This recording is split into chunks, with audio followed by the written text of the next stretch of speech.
So there is a number for Shiba Inu that probably would retire, everybody watching this video. Obviously, there's no guarantees. Nobody knows what's going to happen, but I want to talk about 10-cent Shiba Inu. All right, I'm Luckside. Welcome to the channel. If you guys haven't already, make sure you hit that subscribe button, hit that bell, because in this video, we're going to talk about when 10-cent Shiba Inu might take place, what is kind of standing in our way to get there, and what the future may look like for Shib as a whole. So let's dive right into this. 10-cent Shiba Inu is obviously a long way away from where we're at currently. There's a lot of zeros that stand in between us now and Shib at 10 cents. We're 4 zeros, 1 3. We're early on in this bull market cycle. We're waiting to see how high we can even get now. And so it may seem like 10-cent Shib is impossible, like it may never come. And what I have to say is this: people need to just not talk for a second and just listen. So many people have a comment to say that, oh, Shib won't even break its prior all-time high. It's never making headway. And the data isn't your friend. All right. The data shows the exact opposite. Shib adoption is extremely high. It performs extremely well during adoption curves and cycles. For example, look at March. You guys can see the spike in the chart that we experienced. So when we have new users and new capital coming to the space, Shib is one of the best market performers. All right. Now, here's the thing. This little March pop here was just a tease. People seem to forget how many new users and how much capital is in fact going to be coming to the crypto market. All right.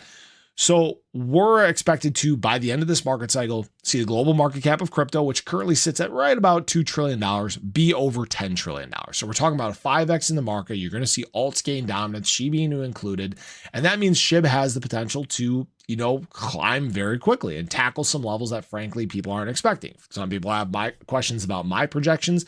I think Shib during this market cycle, it would not surprise me if we're somewhere in the 305 through 201 range. As always, there's no guarantees. This isn't financial advice or anything like that. But where things start to get interesting is as we get further on into these market cycles. Although we're supposed to hit a $10 trillion global market cap this market cycle, there are talks of a $100 trillion global market cap of crypto by the end of next market cycle. So 2029, 2030. And the thing is the math starts to make a little more sense when you look at it that way. All right. Shib at that point will likely be the largest meme coin in all of crypto. All right. It's a very friendly face. It gets heightened levels of adoption, has some of the highest capital inflows when you get into those better times. And that means that in order for Shib to even get to 1 cent by the end of the next market cycle, Shiba Inu would probably need to be a $5.89 trillion market cap. This is assuming no reduction in supply. And people will say it's impossible. Where's the market cap going to go? All right. It's got to go somewhere. It's not all going to BTC. BTC dominance is dropping from cycle to cycle. And because Shib has high levels of adoption during those times, Shib is going to surprise a lot of people. All right. So when we start talking about 10-cent Shiba Inu, this is where these projections from large entities are talking in the not so distant future beyond that, right?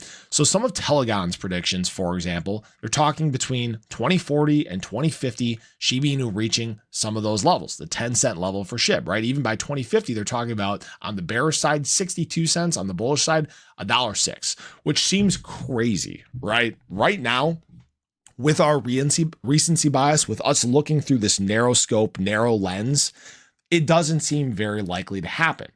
But again, the larger the market gets, the more we get into things like mass adoption. Remember, we're 5-6% of the world in crypto right now. As we get more towards 30%, 40%, 50%, whenever that may be, probably in the next decade or so here, you have to think of how large assets are going to be. You're probably talking about hundreds of thousands of dollars in BTC, maybe a million bucks. You're talking about, 20, 30 grand Ethereum. I mean, nobody can even conceptualize how big and how fast the market's going to start growing when we do get into mass adoption. This is again where something like Shib can go through really accelerated growth cycles. This is again where Shib can gain huge dominance in the global market cap of crypto. For example, right now we sit at 0.4%. Even just in March, we climbed to about 1% of the market.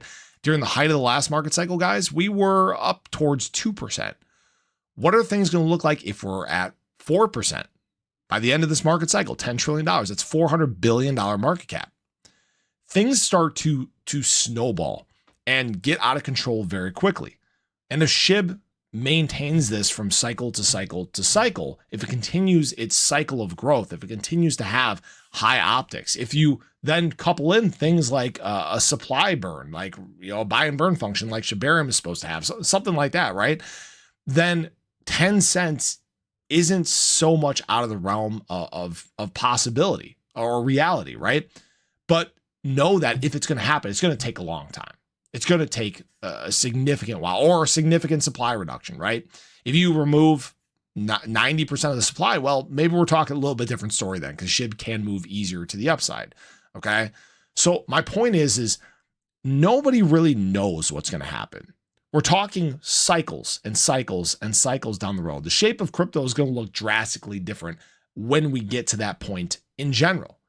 But the doors aren't closed on future growth of SHIB. The doors aren't closed on future adoption of crypto. Instead of looking at things through this very narrow scope, we need to start looking a little broader, more long-term. Not get rich quick, but set yourself up for life. Appreciate you guys as always. Again, none of this is financial advice. I'm just speculating just like everybody else, but have a great day. Show your love below. I'll catch you guys in the next one. Take care.